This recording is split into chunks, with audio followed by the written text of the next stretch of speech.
하나님의 말씀 우리 함께 보겠습니다. 구약 성경 욥기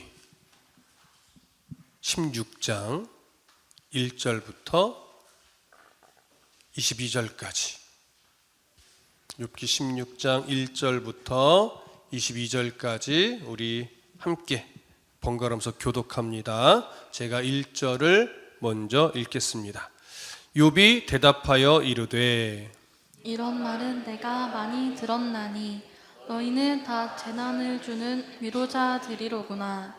헛된 말이 어찌 끝이 있으랴. 네가 무엇에 자극을 받아 이같이 대답하는가. 나도 너희처럼 말할 수 있나니 가령 너희 마음이 내 마음 자리에 있다 하자. 나도 그럴듯한 말로 너희를 치며 너희를 향하여 머리를 흔들 수 있느니라.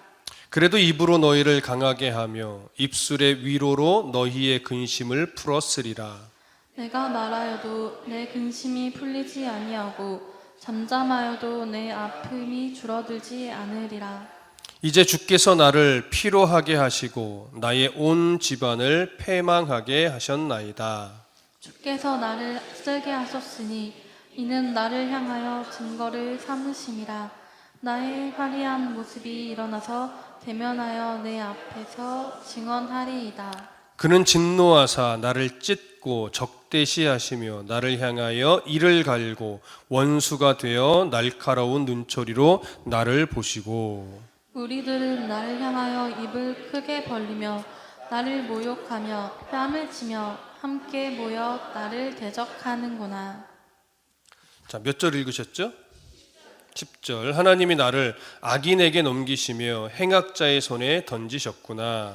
내가 평안하더니 그가 나를 꺾으시며 내 목을 잡아 나를 부서뜨리시며 나를 세워 관역을 삼으시고 그의 화살들이 사방에서 날아와 사정없이 나를 쏘므로 그는 내 콩팥들을 꿰뚫고 그는 내 쓸개가 땅에 흘러나오게 하시는구나.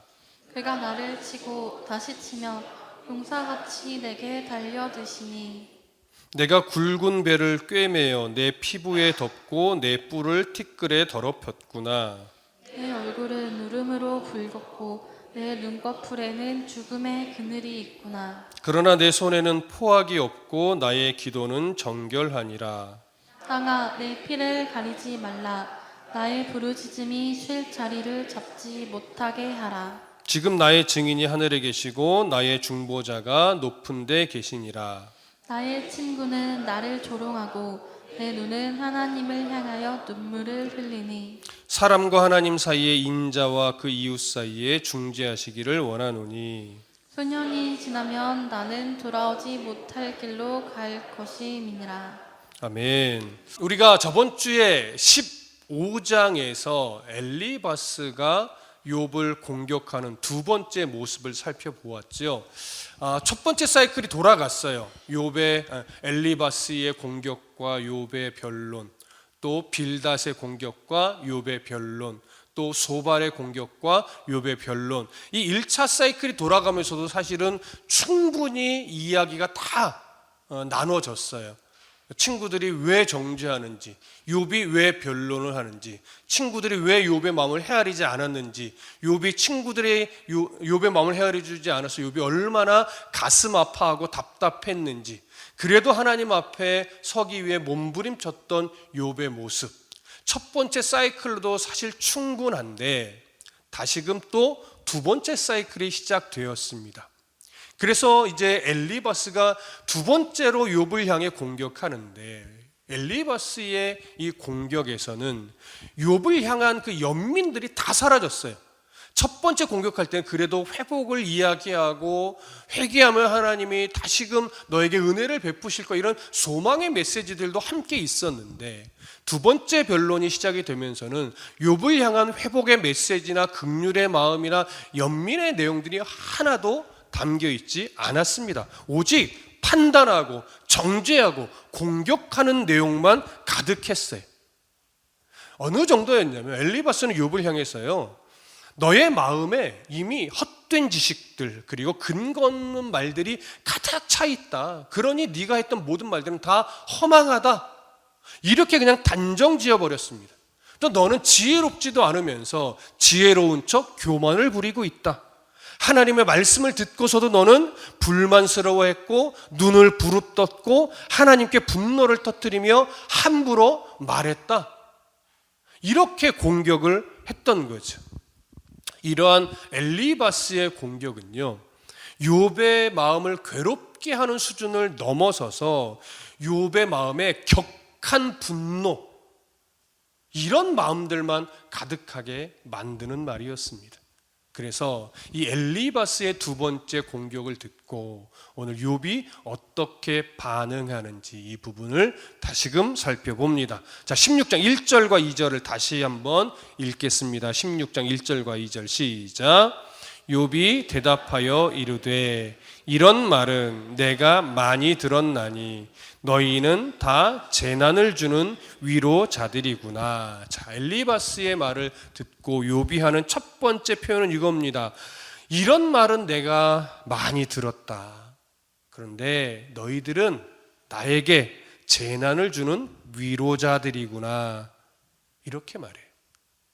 왜 욥이 첫 번째 가장 먼저 이렇게 반응했냐면 15장 11절에 가보시면 엘리바스가 이렇게 말했었어요. 하나님의 위로와 은밀하게 하시는 말씀이 네게 작은 것이냐? 이렇게 말했어요. 이게 무슨 의미였죠? 엘리바스와 친구들이 그동안 했던 모든 공격의 그런 말들은 다 사실 하나님의 위로의 말씀이었고 하나님이 주시는 말씀이었어. 이렇게 엘리바스가 말했단 말이에요. 하지만 욥은 동의하지 않는 거예요. 하나님의 위로였다고? 오히려 너희들의 말을 내가 다 듣고 생각해 보니 그 모든 말은 내게 위로가 되는 말이 아니라 그저 너희들은 재난을 주는 위로자였을 뿐이야. 이렇게 말합니다. 그러니까 그 친구들의 말은 전혀 위로의 반응이 없고 오히려 욥을 정신적으로 고통스럽게 만들고 육체적으로 고통스럽게 만드는 그런 말뿐이었어. 그러니 욥의 고통을 너희들이 덜어주기보다는 오히려 더 심각하게 만들었어. 너희들 그거 알아야 돼. 이렇게 지금 욥이 반응하는 거예요. 그러면서 이제 3절에 보면 우리 함께 읽어볼게요. 욥기 16장 3절 시작. 헛된 말이 어찌 끝이 있으랴. 네가 무엇에 자극을 받아 이같이 대답하는가. 자, 친구들의 말이 다 헛된데 너희들의 헛된 말이 끝이 없구나. 언제 끝날래? 이렇게 지금 말하는 건데 왜 이렇게 말하냐면 15장 2절에서 엘리바스가요 이렇게 말했었어요. 지혜로운 자가 어찌 헛된 지식으로 대답하겠느냐. 어찌 동풍을 그의 복부에 채우겠느냐. 여러분, 동풍이 무슨 의미였죠? 동쪽 사막 지역에서 불어오는 뜨거운 바람으로써 시원함도 주지 못하고 농작물에도 어떤 좋은 영향력을 끼치지 못하고 오히려 나쁜 영향력, 농작물에 피해를 주는 그런 바람밖에 안 된다라고 하는 거예요. 하는 그런 역할밖에 못하는 헛된 바람이에요. 그래서 욥이 하는 모든 말들은 동풍처럼 유익이 하나도 없고 다 헛된 말이었다. 이런 의미로 했던 말이거든요. 그래서 욥이 그것에 반응으로 말하는 거예요. 너희들의 말이 다 헛된 말인데 아주 끝이 없구나. 언제 끝낼래? 이런 반응이에요. 그러면서 말하죠. 네가 무엇에 자극을 받아 이같이 대답하는가. 이건 뭐냐면 도대체 무슨 동기로 그렇게 헛된 말을 계속하는 거냐. 무슨 동기로. 이게 강조되는 거예요. 그럼 이게 어떤 의미냐면 너희들이 정말로 나를 불쌍히 여기며 나를 위로하고 싶은 마음을 가지고 하나님의 뜻 안에서 정말 그렇게 한 말이냐. 아니면 그냥 내가 미워서, 아니면 나를 향해 시기가 일어나서 나를 그냥 무너뜨리고 싶어서 이런 말을 지금까지 했던 거냐. 이런 의미로 지금 동기를 묻는 거예요. 그러니까 욥의 친구들이 욥의 마음을 전혀 헤아려 주지 않고 계속 공격만 하고 있으니까 너무나 답답한 마음에 지금 이런 말을 하는 거죠. 자, 이어서 어떻게 욥이 또 반응하는지 볼까요? 4절과 5절을 함께 읽습니다. 4절 5절 시작. 나도 너희처럼 말할 수 있나니 가령 너희 마음이 내 마음자리에 있다 하자. 나도 그럴듯한 말로 너희를 치며 너희를 향하여 머리를 흔들 수 있느니라. 그래도 입으로 너희를 강하게 하며 입술의 위로로 너희의 근심을 풀었으리라. 자, 이 말은 어떤 의미냐면, 만약에 너희와 내가 입장이 바뀌었다면, 너희가 이해할 수 없는 고난에 처해 있고 내가 너희를 위로하기 위해 왔다면, 물론 나도 너희들이 했던 것처럼 너희들의 상황, 일어난 일만 보고 정죄하며 회개하라 그러고 너희들을 향해서 머리를 흔들며 조롱하고 비웃을 수도 있지. 나도 그럴 수 있어. 하지만 나였다면 그렇게 공격하고 조롱하기에 앞서서 너희들의 진심을 헤아려 주며 너희들의 말을 다 들어주고 정말 내 마음을 다해서 너희들의 위로자가 되어줬을 거야. 나라면 그랬을 거야. 근데 너희들은 그러지 않았다라고 하는 거죠. 여러분, 욥이 친구들에게 정말 원했던 것이 뭡니까? 바로 이 부분이잖아요. 욥이 원했던 것은요, 욥이 친구들에게 정말 원했던 건 정답이 아니에요. 그냥 위로였어요. 그냥 욥의 편에 서 있어 주는 거였어요. 욥의 친구들은요, 그 역할 7일밖에 안 했어요. 7일 동안만 위로자였고 그 이후부터는 욥을 향해서 끊임없이 정답을 주려고 판단하고 정죄하고 공격하고 조롱하는 그런 말들밖에 하지 않았어요.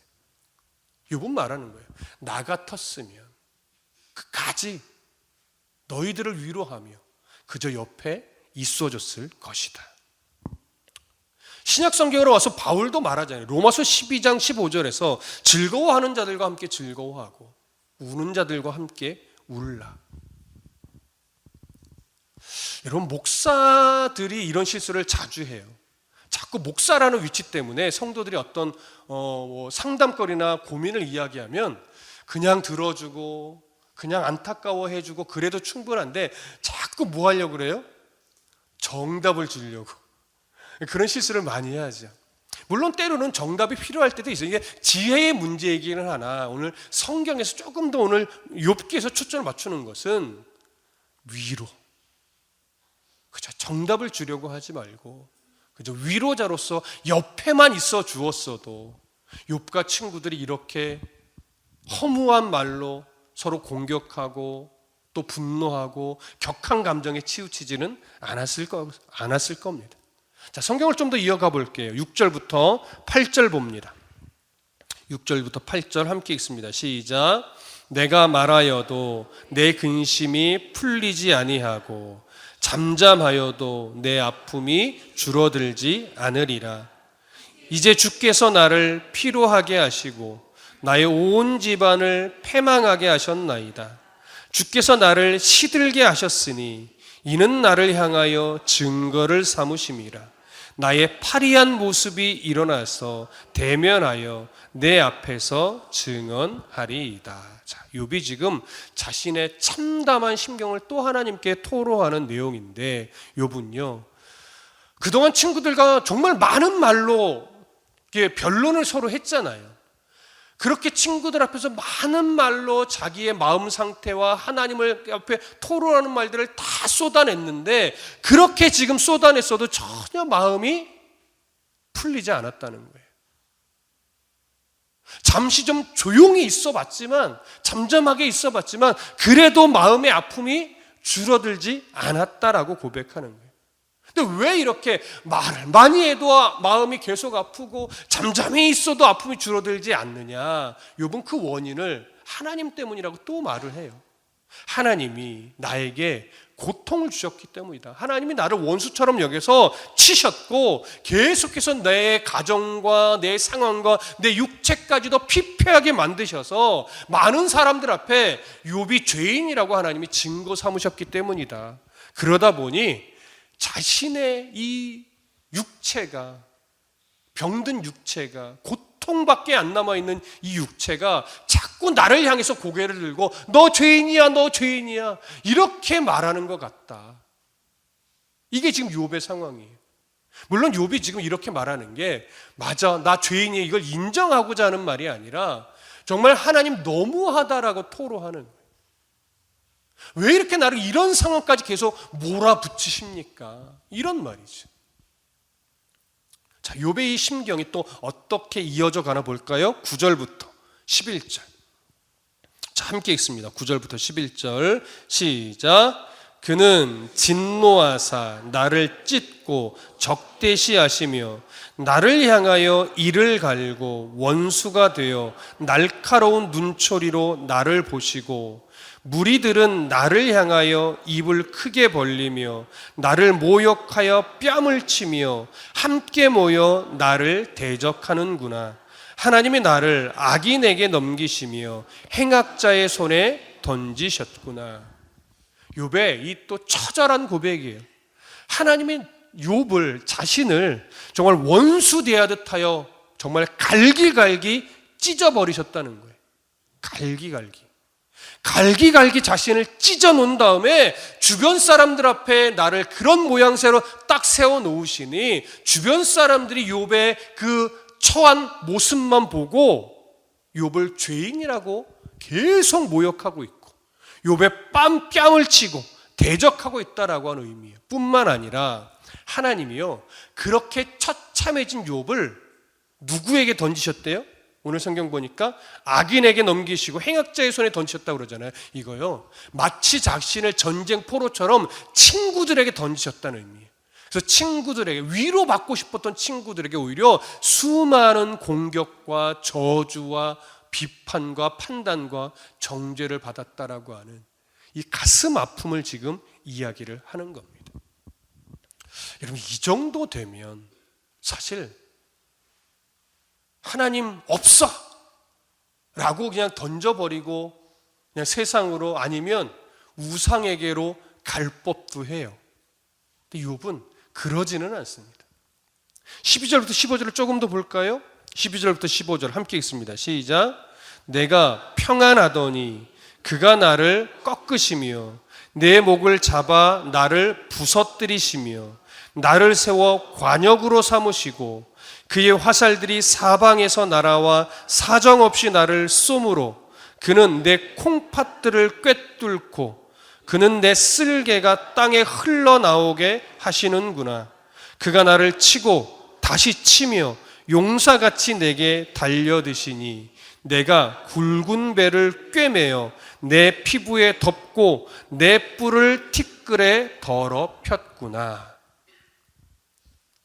여기서 12절에 보니까 내가 평안하더니 그가 나를 꺾으셨다고 말해요. 이건 뭐냐면 욥이 재앙을 받기 전에 정말 평안하게 살았잖아요. 하나님이 풍요를 줬고 하나님을 경배했고 하나님을 경외했으며 하나님 앞에 죄를 범하지 않기 위해 끊임없이 노력해서 정말로 큰 어려움 없이 평안하게 살고 있었단 말이에요. 그러다가 어느 날 그냥 갑자기 한 번에 하나님이 재앙으로 욥을 향해 몰아치시는데 욥은요 그 재앙을 이렇게 말해요. 하나님이 자신의 삶을 파괴했다고. 그리고 또 말해요. 하나님이 자신을 관역 삼아서 화살을 퍼부었다. 그냥 한두 발 쏜 게 아니고요. 화살을 계속 욥을 향해 퍼부었대요. 멈추지 않고 퍼부었대요. 그렇게 화살을 퍼부은 결과 자 13절 보십시오. 그의 화살들이 사방에서 날아와 사정없이 나를 쏘므로 그는 내 콩팥들을 꿰뚫었대요. 그 화살이. 그래서 어떤 지경까지 됐대요? 내 쓸개가 땅에 흘러나오게 했대요. 이건요 모든 장기가 몸 밖으로 빠져나오는 것 같은 그런 고통 속에 매일매일을 지금 보내고 있다라고 하는 거예요. 그리고 14절 그가 나를 치고 다시 치며 용사같이 내게 달려드신대요.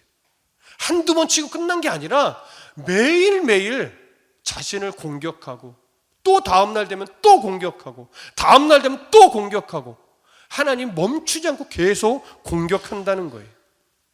그래서 지금 상태 15절 보면요 내가 굵은 배를 꿰매어 내 피부에 덮은 것 같대잖아요. 이게 어떤 의미냐면요 욥은 지금 온 몸이 어떤 상태냐면 피부병으로 인해서 피고름이 흘러나오고 또 말라붙고 또 피고름이 터져나오고 몸 구석구석에서 또 말라버리고 터져나오고 마르기를 수없이 반복했기 때문에 지금 온몸이 어떤 지경이냐면 마치 욥의 표현을 빌리자면 굵은 베옷을 내 온몸에 꿰어서 덮어놓은 것처럼 나의 처참한 상태가 되어 있다라고 하는 거예요. 이게 지금 욥의 온몸의 상태예요. 굵은 베옷을 실로 꿰매어서 피부 대신하고 있는 것 같은 그런 상태. 그러면 재산과 몸 상태만 이럴까요? 그가 원래 가지고 있던 세상적인 어떤 지위, 권위 이런 것들도요 다 더럽혀졌어요. 무너진 정도가 아니에요. 세상 사람들은 오히려 욥을 예전 같으면 늘 욥에게 와서 상담하고 묻고 도움을 청하고 도움을 받고 함께 이렇게 어우러져 살았었는데 지금은 욥이 뭘 잘못했다고 그러던 사람들이 욥을 비난하고 조롱하며 죄인이라고 업신여기고 부정한 자처럼 아예 가까이 하려 들지 않고 있다라고 하는 거예요. 그러니 그것도 욥에게는 고통이죠. 세상 사람들이 자신을 부정한 자로 죄인으로 바라보며 조롱하는 것. 욥은 지금 이런 상태에 놓여 있습니다. 자, 16절, 17절 이어서 봅니다. 시작. 내 얼굴은 울음으로 붉었고 내 눈꺼풀에는 죽음의 그늘이 있구나. 그러나 내 손에는 포학이 없고 나의 기도는 정결하니라. 자, 욥이 이런 상황을 매일매일 겪어내면서 얼마나 울고 또 울었는지 모든 얼굴에 모든 혈관이 터져서 얼굴이 붉게 부어 올랐다라고 합니다. 눈빛은 당연히 총기를 잃어버렸겠죠. 그래서 총기를 잃어버린 그 눈가에는요 이제 죽음의 그림자만 드리워져 있다라고 해요. 이제는 사실 모든 것을 거의 포기한 것 같아요. 욥의 입장에서 정말 인생을 그냥 내려놓고 싶을 거예요. 죽는 것이 더 편한 상황일 겁니다. 그 와중에도 그 상황 속에서도 욥은요 이렇게 고백해요. 내 손에는 포학이 없다. 무슨 말입니까? 욥 자신은요 한 번도 타인을 향해서 그 어떤 부정이나 폭력으로 부당한 이득을 취한 적도 없고 누군가에게 고통을 끼친 적도 없다라고 하는 거예요. 이게 욥의 정직한 고백이죠. 친구들이 이 말을 좀 진심으로 들어줬으면 하는 바람이 담겨 있어요. 뿐만 아니라 나의 기도는 정결하다고 하잖아요. 예전부터 고통을 받고 있는 지금 이 순간까지 한 번도 하나님을 경외하기를 부끄럽게 만든 적이 없다라고 하는 이 진실한 고백이에요. 친구들은 이 진심을 헤아리지 않았죠. 네 결과를 봐. 네가 아무리 잘못이 없다고 하고 하나님 앞에 진심이었고 경외하기를 정말로 최선을 다했다고 말하지만 너의 지금 상황이 너의 죄를 대변하잖아. 네가 말하지 않은 뭔가가 있겠지. 네가 잊어버린 뭔가가 있겠지. 네가 놓친 뭔가가 있겠지. 끊임없이 죄를 찾으려고 계속하여 공격에 공격을 거듭하고 있단 말이죠. 하지만 욥은 말하는 거예요. 아무리 생각해봐도 아무리 생각하고 또 생각해봐도 누구를 공격한 적도 없고 누구를 향하여 함부로 말한 적도 없고 하나님을 경외하는 내 마음 중심에 흐트러짐이 있었던 적이 한 번도 없다. 조금이라도 마음에 걸리는 것이 있으면 난 늘 하나님 앞에 제사를 드리며 해결을 받아왔고 이런 재앙을 받고 너희들에게 그런 조롱을 받을 만한 잘못을 나는 아무리 생각해도 한 적이 없다는 거예요. 이 욥이 답답하고 답답할 수밖에 없죠. 성경을 좀 더 볼까요? 18절과 19절 함께 읽습니다. 시작. 쉴 자리를 잡지 못하게 하라. 지금 나의 증인이 하늘에 계시고 나의 중보자가 높은 데 계시니라. 자, 욥이 17절에서 자신의 결백을 주장하며 하고 나서 이제 이렇게 말합니다. 땅아 내 피를 가리지 말라. 이건 뭐냐면 욥의 진실한 이 호소가 혹시나 내가 이러다가 죽게 될지라도 나의 진실한 호소가 땅에만 머물러 있지 않고 하나님께까지 상달되기를 원한다. 이런 외침이에요. 왜 이렇게 외쳤냐면 당시 고대 근동 사람, 특히 히브리 사람들은요, 무죄한 자가 죽으면 그 피가 땅에서 하나님께 복수를 호소한다라고 여겼었어요. 여러분, 이 내용을 어디서 우리가 확인하죠? 가인과 아벨 사건에서도 확인을 이미 했습니다. 창세기 4장 10절에 가보면 하나님이 가인에게 말해요. 아벨의 피가, 네 아우의 핏소리가 땅에서부터 내게 호소한다. 이런 것이 당시 유대인의 이해였어요. 그러니까 이런 이해를 가지고 지금 욥도 말하는 거예요. 땅아, 내가 곧 이 상태로 그냥 죽더라도 나의 진심 어린 호소가, 하나님을 향한 이 호소가 하나님께 반드시 상달되기를 원한다. 그래서 땅아, 내 피를 가리지 말라. 나의 부르짖음이 쉴 자리를 잡지 못하게 하라. 이렇게 이야기를 하는 거예요. 얼마나 욥이 답답하고 힘겨운 상황에 놓여 있는지 우리는 계속 확인을 합니다. 그러면서 이제 19절 다시 한번 보세요. 19절 함께 읽습니다. 시작. 지금 나의 증인이 하늘에 계시고 나의 중보자가 높은 데 계시니라. 자, 하나님이 공격하여 하나님이 자신을 파괴하여 이런 지경까지 왔다라고 탄식을 거듭해 왔으면서도 결국은 또 뭐라고 말하냐면 하나님은 자신의 호소를 듣고 자신의 무죄에 대해서 분명히 증인이 되어 주실 것이고 자신의 억울함에 대한 중보자가 하나님이 반드시 되어 주실 것이다 라고 하는 소망의 말을 또 덧붙여요. 만약에 제가 욥이었으면 아무리 하나님께 부르짖어도 하나님이 응답이 없고 주변 사람들은 끊임없이 저를 향해서 죄인이라고 회개하라고 교만하다고 손가락질하고 정죄만 하고 있다면, 그리고 온몸이 망가졌다면 저는 하나님 살아계시지 않다라고 원망하고 그냥 신앙을 버렸을 것 같아요. 저 같으면. 근데 욥은 신앙을 버릴 것 같이 막 원망을 쏟아내고 탄식을 쏟아내고 친구들과 막 변론하고 나서 결론은 하나님이 나를 이렇게 만들었다고 막 쓴소리를 해놓고 결국은 또 뭐라고 돌아와요? 하나님이 나의 이 억울함을 풀어주셔야 된다고. 하나님은 분명 나의 억울함을 보고 계실 거라고 계속 이 말을 거듭해왔는데 지금도 역시나 두 번째 변론에 들어와서도 역시나 하나님이 나에게 화살을 쏘고 쏘아서 내 콩팥을 꿰뚫었고 나의 모든 장기가 몸 밖으로 흘러나오는 것 같은 고통을 하나님이 주셨다라고 원망을 거듭해 놓고 나서 또 말해요. 나의 증인이 하늘에 계시다. 나의 중보자가 하늘에 계시다. 어떻게 이런 말을 계속할 수 있을지 욥의 심경을 조금 더 볼게요. 20절부터 22절 마지막 단락입니다. 함께 읽습니다. 시작.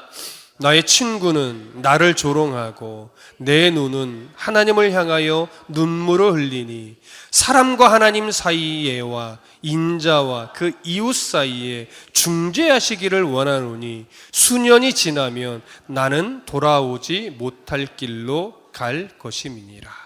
하나님이 증인이 되어 줄 것을 호소한 욥은요, 여전히 지금 친구들은 자신을 계속 조롱하고 있는 상태이고 자신은 하나님께 심정을 토로하며 눈물을 흘리고 있는 상황이라고 말합니다. 그러면서 이런 비참한 현실 속에서 하나님이 욥과 하나님 사이에 중재자가 되어주시고 욥과 사람들 사이에도 하나님이 중재자가 되어주시기를 원한다라고 간절히 말해요. 왜 이렇게 간절하냐면 자신의 죽음이 얼마 남지 않았다라고 여겨지기 때문이죠.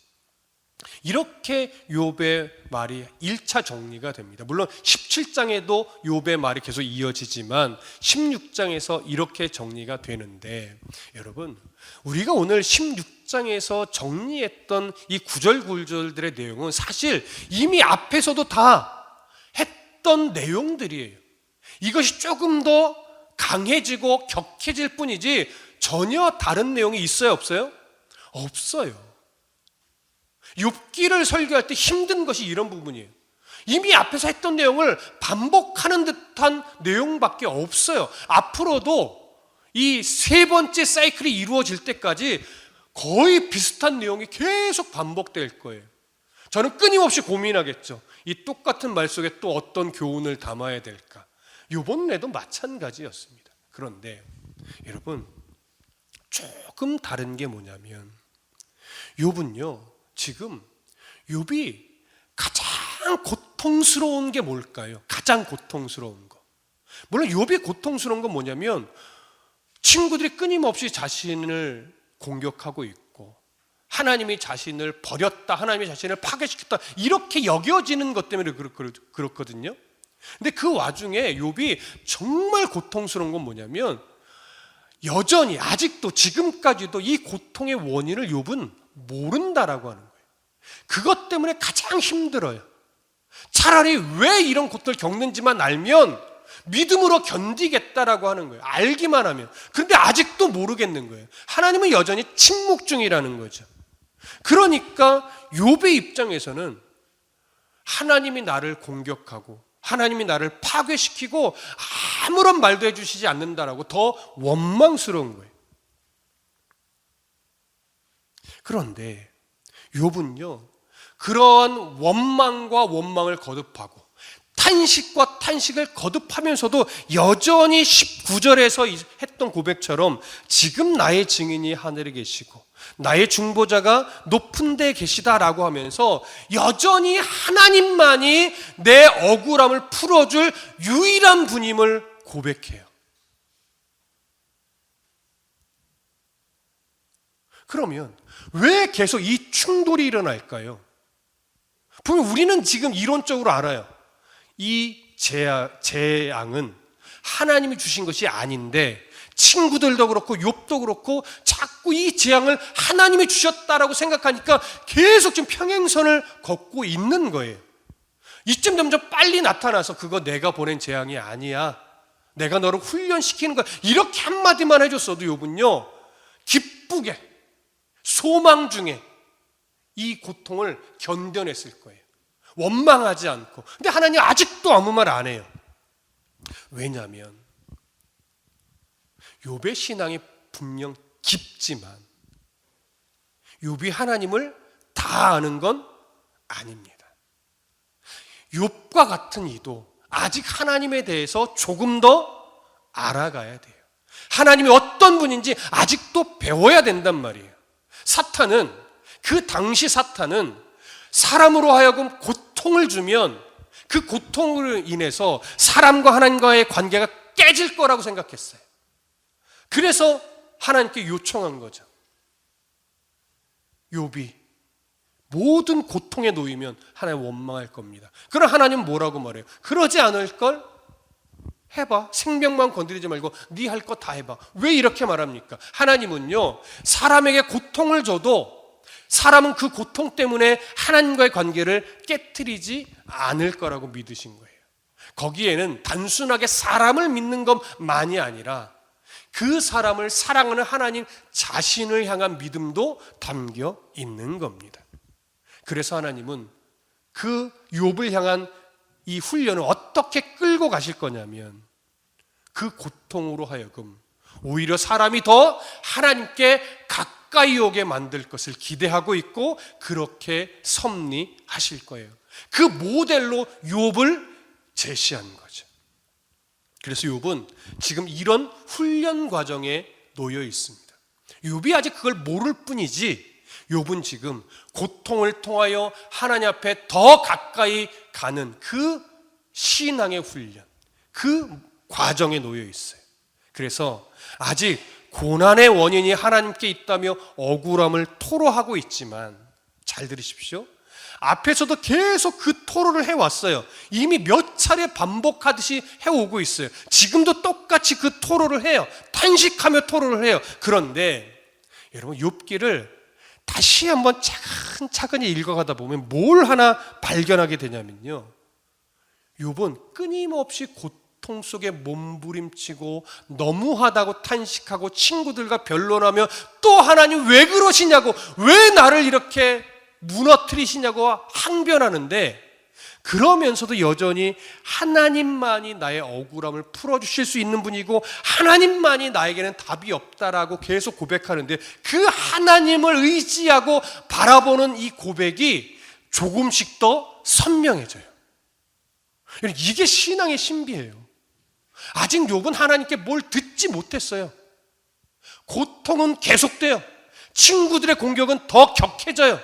그래서 욥의 변론도 격해져요. 욥의 감정도요, 끊임없이 고조되고 얼굴에 그 피가 다 터져서 얼굴이 붉어질 정도로 원망하고 변론하고 자신의 감정을 끄집어낼 만큼 계속 끄집어내면서 하나님 왜 그러시냐고 하는데, 그 대답 속에 그래도 하나님이 답입니다. 그래도 하나님만이 이 문제를 해결해 줄 수 있는 유일한 분입니다 라고는 고백은 더 선명해져요. 욥은 이렇게 정말로 하나님 외에는 다른 답을 찾을 수 없는 그런 자리로 계속 내몰리고 있는 겁니다. 그러면서 하나님을 구하고, 그런 와중에 끝내 하나님을 만났을 때, 마지막 40장으로 넘어가서 끝내 하나님을 만났을 때 욥이 그 고백하잖아요. 내가 하나님을 대면하여 희미하게 보더니 이제는 뭐예요? 선명하게 하나님을 봅니다. 무엇이 욥을 향해 하나님을 선명하게 볼 수 있도록 만들었을까요? 거듭되는 고난과 고난과 고난과 이해할 수 없는 하나님의 그 모습과 모습들이 끊임없이 욥을 외로운 자리로 몰아냈을 때, 그 자리에서 결국 하나님밖에 답이 없다라고 하는 처절한 고백을 하게 되면서 마지막 하나님이 그에게 오셨을 때 그는 하나님을 선명하게 볼 수 있었습니다. 여러분, 이처럼 신앙의 신비를 욥은 지금요 온몸으로 전 인생을 통해서 배우고 있어요. 이런 신앙의 훈련은 오늘을 살아가는 우리도 예외가 아닙니다. 목회자는 더더욱 그러겠죠. 선교사님들도 더더욱 그럴 겁니다. 우리는 인생 속에서 수없이 외로운 상황으로 내몰릴 거예요. 힘겨운 상황으로 내몰릴 겁니다. 답답한 상황으로 내몰릴 겁니다. 근데 그 상황 속에서 하나님의 자녀들은요, 놀랍게도 역시 하나님밖에 답이 없다라고 하는 고백을 드리면서 하나님을 만나게 되고, 하나님을 만나면서 더 신앙이 견고해지고 선명하게 하나님의 마음을 보게 되는 그런 성도로 세워지게 될 겁니다. 이런 인생의 경험이 쌓이고 쌓이게 되면 결국 두려움이 없는 성도가 되고 세상이 감당하지 못하는 성도가 되는 거예요. 여러분, 절망에 내몰리는 그 상황, 외로움으로 내몰리는 그 상황, 도무지 답이 안 보이는 상황으로 내몰리는 그 상황, 우리는 그 상황에 붙잡혀 버리면 하나님을 보지 못하게 되는 때도 있어요. 그런데 그건 그 상황을 내 시선으로 자꾸 해석하기 때문에 그래요. 욥이 그래도 하나님이 나의 증인으로서 하늘에 계시다라고 말한 것은 그 와중에 그 탄식 속에, 그 원망 속에서도 그 상황을 부단히도 하나님의 마음으로 해석하려는 노력을 지금 하고 있는 거예요. 해석이 안 돼서 고통스러운 거지, 하나님 도대체 뭡니까? 라고 하나님의 마음으로 해석하려고 끊임없이 몸부림쳐 온 거예요. 그러니까 하나님만큼 지금 놓치지 않는단 말이죠. 여러분, 우리가 이런 절망의 상황에 내몰렸을 때 절망에만 사로잡혀 그 절망을 내 판단으로 해석하려고 하면요, 끝내 답이 안 나와요. 그래서 그 절망스러운 상황에 놓였을 때 어떻게 해서든지 하나님의 마음으로 그 상황을 해석하려고 우리는요 몸부림치고 또 몸부림쳐야 돼요. 한두 번의 몸부림으로 되지 않아요. 욥을 보세요. 이게 한두 번의 몸부림으로 되는 일이냐고요. 하나님의 음성이 들릴 때까지 몸부림치셔야 돼요. 하나님, 헤어나와지지가 않습니다. 답이 보이지 않습니다. 고개를 아무리 돌려봐도 실오라기 같은 빛 하나 보이지 않습니다. 도대체 하나님 어떻게 해야 됩니까? 하나님, 원망스럽지만 하나님 너무 하시지만 그래도 내게는 하나님밖에 답이 없습니다. 하나님, 이 상황을 내가 하나님의 마음으로 볼 수 있도록 도와주십시오. 이 상황을 하나님의 마음으로 해석할 수 있도록 지혜를 좀 주십시오. 계속 구하고 계속 매달리며 계속 몸부림치며 나아가야만 해요. 여러분, 사도 바울이 2차 전도 여행을 마치고 예루살렘으로 돌아가는 그 여정 속에서 이제 돌아가는 길목에 여러 도시들을 들리잖아요. 들릴 때마다 그 성 중에 한 사람 이상씩은 꼭 바울에게 와서 이렇게 말했어요. 내가 환상 중에 당신을 향한 하나님의 이 행하실 일들을 봤는데 예루살렘으로 가면 환난과 결박이 기다린다고 합니다. 제발 부탁인데 예루살렘으로 가지 마십시오. 가는 곳곳마다 성령께서 보여주신 환상으로 욥에게 그런 말을 하는 거예요. 근데 나중에 욥이 뭐라고 이야기를 합니까? 나도 안다. 나도 예루살렘으로 가면 환난과 결박이 나를 기다리고 있는 것 안다. 가면 내가 죽을 수도 있겠지. 바울이 말해요. 그러면서 뭐라고 말합니까? 하지만 너희들은 가면 안 된다고 해석을 했지만 하나님이 내게 주신 마음은 그것이 사명이라면 나는 환난과 결박이 기다릴지라도 그 사명을 이루기 위해 가야 한다라고 나는 해석이 된다. 그러니 나를 응원하며 기쁘게 보내줘라. 이렇게 말을 하거든요. 바울도 하나님의 마음으로 해석을 하지 않았으면요, 두려움에 빠져서 예루살렘으로 가지 않았을 거예요. 그 절망을 부딪혀서 이겨낼 용기를 갖지 못했을 거예요. 그런데 끊임없이 그래도 하나님밖에 없다고 몸부림치면서 하나님이 이 상황을 내 얄팍한 시선으로 해석하는 것이 아니라 창조주이신 하나님의 시선으로, 나에게 계획을 갖고 계시는 하나님의 시선으로 해석할 수 있도록 도와주십시오. 그 은혜를 주시지 않으면 저는 한 걸음도 나아갈 수 없습니다. 이 마음으로 몸부림치고 또 몸부림치고 또 몸부림치고, 그래도 안 되면 또 몸부림치고, 그렇게 하나님 앞에 매달리다 보면 조금씩 불안한 마음에 하나님의 마음이 조금씩 보이기 시작할 겁니다.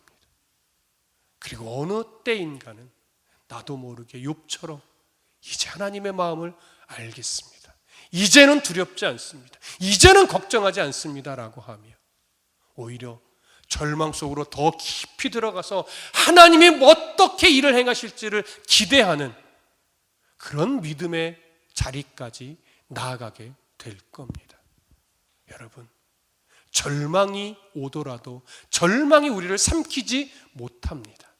그러니 두려워하지 마시고, 그래도 하나님밖에 없다라고 하는 이 믿음의 고백, 그래도 하나님이 답이라고 하는 이 믿음의 고백, 그래도 하나님이 함께 계신다라고 하는 이 신뢰의 고백을 하나님 앞에 내어드리는 그런 성도가 되어주시길 간절히 소망하고 축복합니다. 기도하겠습니다.